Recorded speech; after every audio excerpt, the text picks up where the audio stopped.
ইন্টারপোলের কাছে red notice পাঠানোর জন্য বা রেড অ্যালার্ট জারি করার জন্য ইন্টারপোলকে রিকোয়েস্ট করেছে। আমাদের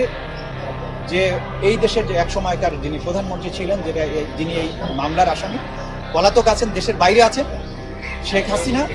তাকে আন্তর্জাতিক আইন অনুযায়ী ইন্টারপোলের যে ব্যবস্থা আছে, যে সিস্টেম আছে,